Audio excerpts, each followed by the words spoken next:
If you've been in the RV industry for any amount of time, either as an RVer or as an employee in the RV industry, one of the things you understand about RVs that's a real problem are leaks. Unfortunately, some manufacturers haven't taken enough steps to prevent those leaks. RVs are dynamic devices. They put up with a hurricane and an earthquake every time they go down the road.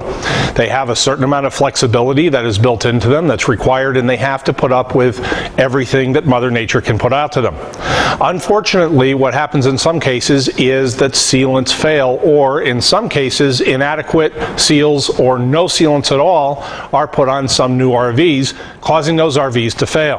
Now, the RV that we have here is a 2013 model stick-and-tin travel trailer that the customer bought in 2014 brand new.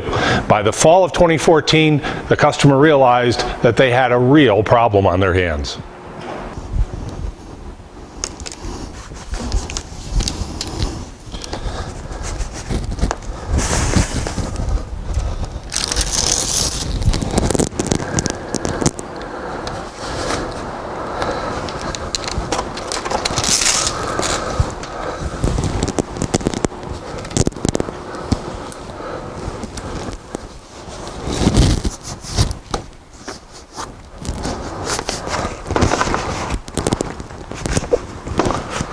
Okay, so what we've done here is we've applied the Seal-Tite. Now, there's a couple of things that I haven't mentioned yet about the Seal-Tite.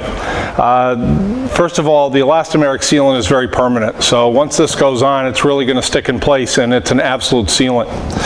Second of all, one of the things that helps is it helps to keep the panels together. So we had this big wide opening, this big wide gap that was here.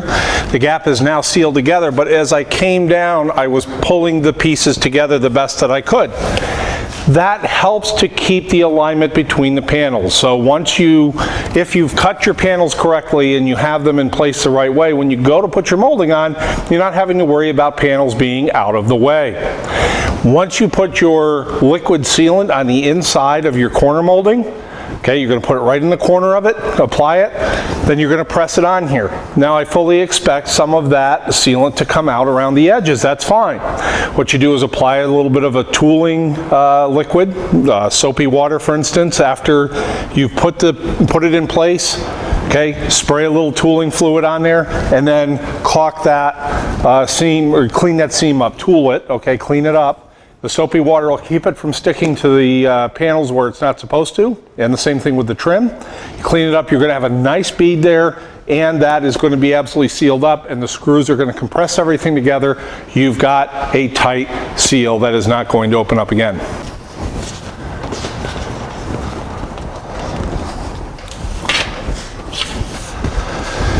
As you can see here, we're just holding our molding back in place, and you can see that you can't see the Seal-Tite tape out from underneath it. So this is the perfect size for this. And again, as I mentioned, your liquid sealant, once we apply it to the inside of here, we're test fitting everything first.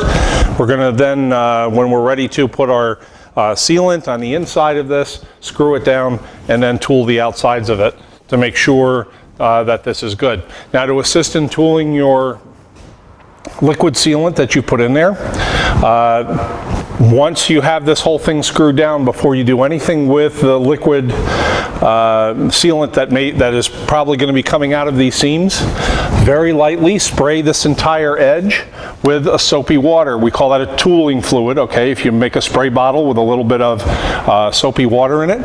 And what that does is that allows you to come through and clean up this with either a tool, or you can also use your finger in some cases, and it will clean right up very nicely. With the soapy water on there, it won't stick to the other panels. What you're going to have is a nice, good, professional looking seam here, and you're going to be all set and ready to go. And this will be a seam that won't leak.